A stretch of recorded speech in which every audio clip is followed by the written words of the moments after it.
అంశాన్ని చూస్తున్నాం. జగన్ కేసులో 749 కోట్ల రూపాయలను ఈడీ అటాచ్ చేసింది. బంజారాహిల్స్ లోని లోటస్ పాండ్ భవనాన్ని కూడా ఈడీ అటాచ్ చేసింది.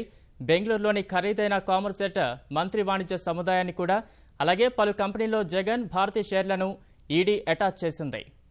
అడుగు వేసింది. ప్రధానంగా జగన్ తో పాటు భారత్కి సంబంధించిన అనేక వాటాలను కూడా జప్తు చేసింది. గత కొంతకాలంగా ఈడీ అధికారులు జగన్ కేసులో విచారణ జరుపుతూ వస్తున్నారు. ప్రధానంగా సిబిఐ అధికారులు దాఖలు చేసినటువంటి 11 అభియోగ పత్రాల ఆధారంగా వాటిని విచారణ జరుపుతూ వస్తున్నారు. ఇప్పటికే పలు దానికి సంబంధించి సుమారు 1400 కోట్ల రూపాయలకు సంబంధించిన విలువైన ఆస్తులను జప్తు చేశారు. అయితే గతంలో ఎక్కువగా జగన్ కు సంబంధించి పెట్టుబడిలో పెట్టినటువంటి వివిధ వ్యాపారవేత్తల ఆస్తులను అటాచ్ చేసిన ఈడీ అధికారులు ఈసారి ప్రత్యేకంగా ఈ జగన్ కు సంబంధించిన, అదేవిధంగా భారత్కు సంబంధించిన పలు ఆస్తులను అటాచ్ చేశారు. ముఖ్యంగా బంజారాహిల్స్ లో ప్రస్తుతం జగన్ నివాసం ఉంటున్న లోటస్ బాండ్ భవనంతో పాటు బంజారాహిల్స్ రోడ్ నెంబర్ 1లో ఉన్నటువంటి సాక్షి భవనాన్ని కూడా అటాచ్మెంట్ జాబితాలో చేర్చారు. అదేవిధంగా బెంగళూరులో చాలా ఖరీదైనటువంటి విలువైనటువంటి మంత్రి ఈ కామర్స్ భవనాన్ని కూడా తీసుకున్నారు. అదేవిధంగా క్లాసిక్ రియాలిటీలో జగన్మోహన్ రెడ్డికి ఉన్నటువంటి వాటాలు, అదేవిధంగా భారత్కి ఉన్నటువంటి వాటాలను కూడా చేశారు. భారత్కి వివిధ బ్యాంకుల్లో ఉన్నటువంటి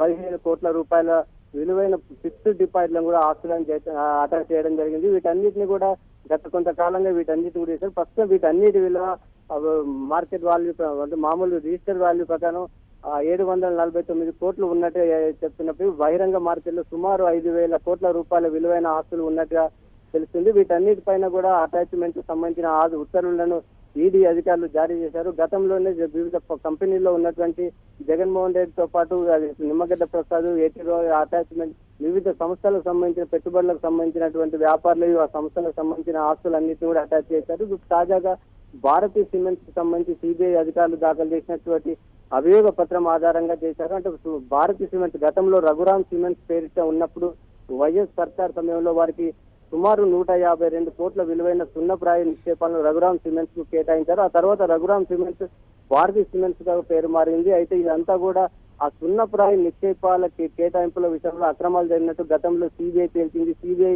తేల్చిన ఆధారంగానే ఈడీ అధికారులు ప్రధానంగా అక్రమాల ద్వారా ఎవరెవరు ఎంత సంపాదించారో, సంపాదించిన అక్రమ సొమ్ము ఎక్కడికి వెళ్ళిందనే వాటి వివరాలు సేకరిస్తూ వచ్చారు. ప్రధానంగా జగన్మోహన్ రెడ్డి దీనికి సంబంధించి Sandur power, classic reality, silicon builders, Saraswati power ఈ 4 సంస్థల ద్వారా మనీ లాండరింగ్ కు పాల్పడినట్టుగా ఈడీ తెలిసింది. వారందరూ కూడా మనీ లాండరింగ్ ప్రకారం నేరానికి పాల్పడినట్టుగా నిర్ధారించిన ఈడీ వాటి ప్రకారం మనీ లాండరింగ్ చట్టం ప్రకారం ఈ ఆస్తులన్నింటినీ కూడా జప్తు చేయడం జరిగింది. అదేవిధంగా జగన్మోహన్ రెడ్డి షేర్లు వివిధ కంపెనీల ప్రధానంగా క్లాసిక్ రియాలిటీలో ఆయన వాటాలతో పాటు భారతీయ వాటాలను కూడా చేశారు. వీటన్నిటిని కూడా ప్రస్తుతానికి అటాచ్మెంట్ తర్వాత వాటి అడ్జుడికేటింగ్ అథారిటీ ఆమోదించిన తర్వాత వీటన్నిటిని ఈడీ అధికారులు తమ ఆధీనంలోకి తీసుకునే అవకాశం ఉంది.